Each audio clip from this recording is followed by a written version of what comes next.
Salve pessoal, aqui é o professor Feliciano de Física, gravando o primeiro vídeo do nosso estudo de Física no ano de 2021, certo? Pessoal da segunda série, pessoal do segundo A, segundo B e segundo C, certo pessoal?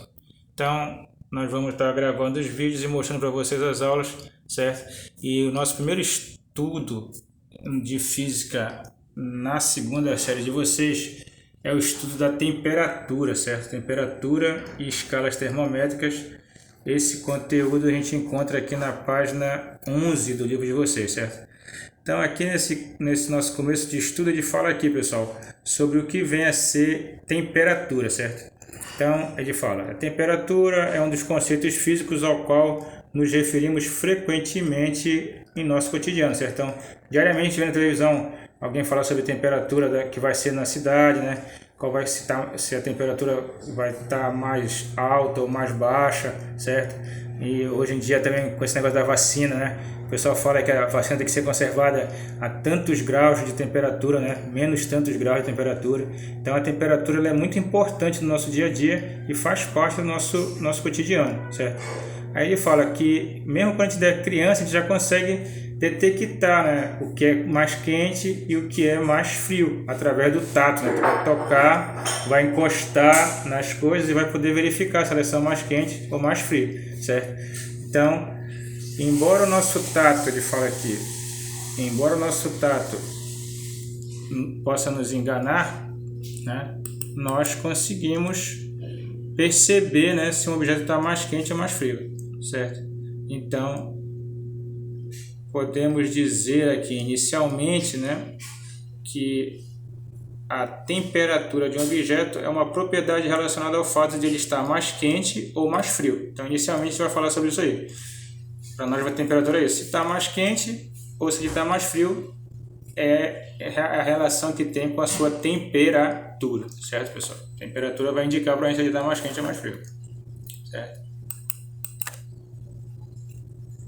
Logo depois aqui vem o conceito de equilíbrio térmico, certo, pessoal? Vamos ver aqui o que vem a ser o equilíbrio térmico. Então, ele fala aqui, ó, dois ou mais corpos a temperaturas diferentes, em contato ou não, e isolados de influências externas, tendem para um estado final denominado estado de equilíbrio térmico, caracterizado pela uniformidade nas suas temperaturas, certo? Então, quando tem dois ou mais corpos que estão isolados no ambiente, o que está mais quente vai doar, né, calor para o que está mais frio. E aí, o que está mais quente diminui um pouco a temperatura dele, e o que está mais frio aumenta um pouco a temperatura dele. E até que os dois atingem a mesma temperatura, ou seja, eles entram em equilíbrio térmico, certo? Então, quando tem dois ou mais corpos isolados, eles ficam trocando o calor entre eles, os que estão mais quentes doam calor para os que estão mais frios, e até que eles ficam à mesma temperatura. Quando eles atingem esse estado, a gente diz que eles estão em estado de equilíbrio térmico, certo? Aí, seguindo aqui, ele fala sobre os termômetros, né? Para medir temperatura, a gente usa o famoso termômetro, né, pessoal? Hoje em dia está muito na moda o termômetro, né? Todo local que a gente vai, aí o pessoal está com o termômetro lá para medir a nossa temperatura. Por quê? Porque eles querem saber se a pessoa está com febre, né? A febre é um dos sinais que a pessoa pode estar, né, com sintomas de Covid. Então, o termômetro ficou muito famoso ultimamente e os primeiros termômetros que apareceram eram os termômetros de mercúrio, como esse que a gente tem aqui no exemplo, em que tem uma escala aqui, né, e aqui dentro tem o mercúrio. Aí, de acordo com que a temperatura vai aumentando, essa coluna aqui vai aumentando. Se a temperatura diminui, a coluna vai diminuindo também, certo? Então, os primeiros termômetros que surgiram foram os termômetros aqui, né, de mercúrio, mas hoje em dia já tem termômetros digitais, né, que as pessoas usam muito aí nas lojas, no supermercado, né, para medir a temperatura do pessoal. São termômetros digitais. Beleza, pessoal? Então, termômetro é o dispositivo utilizado para medir temperatura, certo? Então, vimos aqui o conceito de temperatura, se está mais quente ou mais frio. Equilíbrio térmico, quando dois corpos são isolados, eles tendem a ficar com a mesma temperatura, certo? Atinge o equilíbrio térmico. E o termômetro é utilizado para medir a temperatura. Bem, continuando aqui, pessoal, o termômetro tem que ter escala. E é isso que a gente vai falar agora, sobre as escalas termométricas, certo? as escalas termométricas são as escalas utilizadas para medir temperatura, certo? Certo? Então, as escalas usadas para medir temperatura são as escalas termométricas. A primeira escala que a gente vai estudar, passando aqui um pouco, vamos chegar bem aqui, nas famosas escalas Celsius, certo? A escala Celsius é a escala que a gente usa no nosso dia a dia, certo? Ela vai de 0 graus, que é a temperatura na qual a água vira gelo, temperatura em que acontece a solidificação do gelo ou a fusão do gelo, né? Até 100 graus Celsius, que é a temperatura de ebulição da água, né? Quando a água começa a ferver, virar vapor, certo? Então, 0 graus, que é a temperatura que o gelo pode ser derretido, ou a água pode virar gelo, né? Ponto do gelo, até 100 graus Celsius, que é o ponto de vapor, certo? Ela é dividida em 100 pedaços, por isso que antigamente ela era chamada de escala centígrada, graus centígrados, certo? Então, a escala Celsius é aquela que a gente usa no nosso dia a dia, certo? Quando alguém fala na televisão, a temperatura de Macapá vai ser 32 graus, é 32 graus o quê? 32 graus Celsius, certo? Então, essa é a escala que a gente usa no nosso dia a dia, é a escala Celsius, é a mais comum, certo? Tem agora também a escala Kelvin, certo? Feita por esse homem aqui, olha, William Thomson, que era chamado de Lord Kelvin. Ele criou a escala Kelvin, que é chamada também de escala absoluta, certo? Por que escala absoluta? Porque o zero dessa escala é o zero absoluto, é a temperatura mais fria que pode existir, certo? Que equivaleria a menos 273 graus Celsius, certo? O zero absoluto, o zero da escala Kelvin. Então ela vai desse zero absoluto, que seria menos 273, até um valor mais alto, né? Só que aqui para nós interessa que ela assume o valor até 100 graus Celsius, que equivale a 373 kelvins, certo? Então, o limite inferior da temperatura de um objeto é menos 273 graus, que seria a temperatura mais baixa que ele pode chegar, que é o zero absoluto. Essa temperatura é denominada zero absoluto, certo?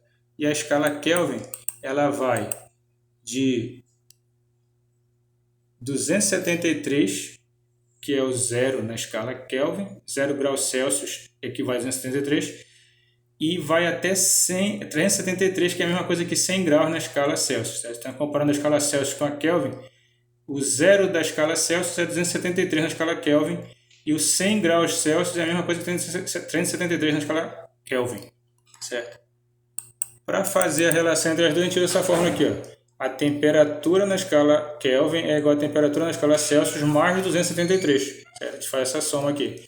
Então, a gente vai usar essa fórmula aqui para passar de Celsius para Kelvin. Certo? Temperatura Kelvin é igual à temperatura Celsius mais 273. Certo? E o contrário, né? Se a gente quiser passar de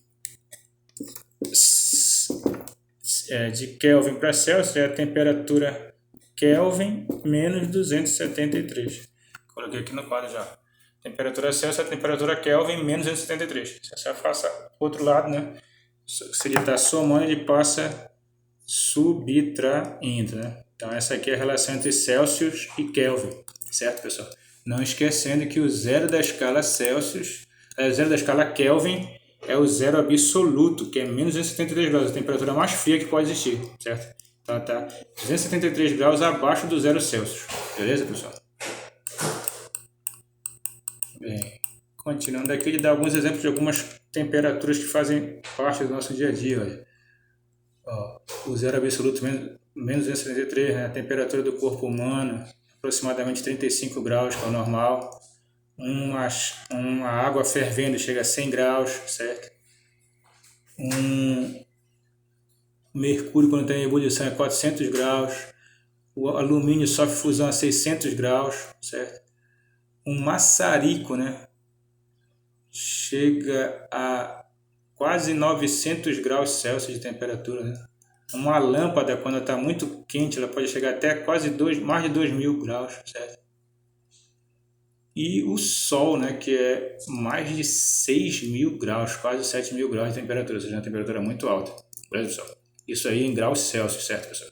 Algumas temperaturas que são notáveis, vocês têm aqui no livro de vocês, certo? Na página 15, certo? Pode verificar isso aí. Dando continuidade, vamos falar de outra escala, que é a escala Fahrenheit, certo? A escala Fahrenheit, que ainda é utilizada em lugares como Estados Unidos e Porto Rico, certo? Ela apresenta o seguinte: o ponto de fusão dela é o 32 graus Fahrenheit, ou seja, o que é zero para a escala Celsius é 32 graus Fahrenheit, certo? E ela apresenta como ponto de vaporização 212 graus Fahrenheit, ou seja, o que é 100 na escala Celsius é 212 graus Fahrenheit, certo? Então, essa escala é usada nos Estados Unidos, certo? E em Porto Rico são alguns exemplos de países que ainda usam a escala Fahrenheit, beleza? Qual é a relação entre elas? Está aqui a fórmula. A fórmula que vai relacionar elas duas está aqui. Temperatura Celsius sobre 5 é igual a temperatura Fahrenheit menos 32 sobre 9. Essa é a fórmula que a gente usa para resolver quando eu tenho uma temperatura que está em Celsius e eu quero passar ela para Fahrenheit, ou ela está em Fahrenheit e eu quero passar ela para Celsius. A gente vai usar essa fórmula bem aqui. Temperatura Celsius sobre 5 é igual a temperatura Fahrenheit menos 32 sobre 9. Beleza, pessoal? Então, as três escalas que a gente vai usar são mais famosas, é a Celsius, que é as que a gente usa no nosso dia a dia, a Kelvin, que é uma escala absoluta, que é uma escala científica, e a escala Fahrenheit, que é usada pelos americanos, certo, pessoal? Seguindo no livro de vocês, que tem aqui até um exemplo resolvido, ele diz aqui, ó, por exemplo, sabendo-se que os termômetros de Nova York em um dia quente de verão acusam 104 graus Fahrenheit. Podemos obter a temperatura equivalente na escala Celsius da seguinte maneira. Então, olha, 104 graus Fahrenheit, eu quero passar para Celsius. Aí eu vou jogar aqui na fórmula. Temperatura Celsius sobre 5 é igual a temperatura Fahrenheit menos 32 sobre 9. Só que qual é a temperatura Fahrenheit? 104. Certo? Então, bora fazer essa conta aqui. Ó. Temperatura Celsius sobre 5, né? Pega a temperatura Fahrenheit menos 32 sobre 9. Olha, coloquei aqui no quadro. Aí o que aconteceu aí? A temperatura Celsius sobre 5 é igual a 104 menos 32, pessoal. Vai dar quanto aí para nós? 72, né? Sobre 9. Beleza? 72 eu posso dividir por 9, né? Aí tá que a gente descobre. Temperatura Celsius sobre 5 é igual a temperatura Celsius sobre 5. Quanto dá 72 por 9, pessoal? Exatamente 8, né? 8, né? Ó, 8. Então, esse 5 que está dividindo vai para o outro lado como? Multiplicando. Então, a gente descobre que a temperatura Celsius é igual a 8 vezes 5. E quanto é que dá 8 vezes 5, pessoal? Exatamente 40. 40 o quê? Graus Celsius. Então, o que a gente descobriu? Que 104 graus Fahrenheit é a mesma coisa que 40 graus Celsius, certo? Então, nesse dia lá em Nova York, a temperatura estava 40 graus Celsius. 104 Fahrenheit, que é a mesma coisa que 40 graus Celsius. Beleza? Tá aqui a resposta aí, ó. É ou não é um negócio divertido, pessoal? Bem simples, né? Bem legal. Usando a fórmula não tem erro. Certo? Aí, ó, vai ficar para a gente resolver na próxima aula as atividades que estão na página 17. A gente vai fazer atividades 1, 2, 3, 4 e a atividade 7. Certo, pessoal? Se Deus quiser, na nossa próxima aula a gente vai estar resolvendo isso aí. Certo? Quando tu pegar o livro, tu já pode copiar essas questões lá, sempre copia no teu caderno, e as resoluções sempre copia no teu caderno. Essas questões vão servir para a gente se basear para fazer nossas avaliações, certo? Tu vai pegar o teu livro, tu vai receber na escola o teu livro, e tu vai começar logo a copiando essas questões aí. Valeu, moçada? Então, por hoje era isso aí. Espero que tenha dado para vocês entenderem. Qualquer coisa vocês podem estar perguntando no grupo do WhatsApp. Não esqueçam de, se tiver dúvida, pode rever o vídeo, parar o vídeo para te copiar alguma coisa que você quer copiar. Certo? E nós vamos estar voltando na próxima aula, continuando resolvendo essas atividades e dando continuidade também ao nosso conteúdo. Falou, pessoal? Espero que tenha sido proveitoso para vocês. Quem puder, pode deixar um comentário aí no vídeo com o teu nome e a tua turma, certo? Para a gente saber que vocês estão assistindo. Valeu por hoje, fiquem com Deus e até a próxima. Sejam bem-vindos à segunda série de vocês. Bons estudos e até a próxima.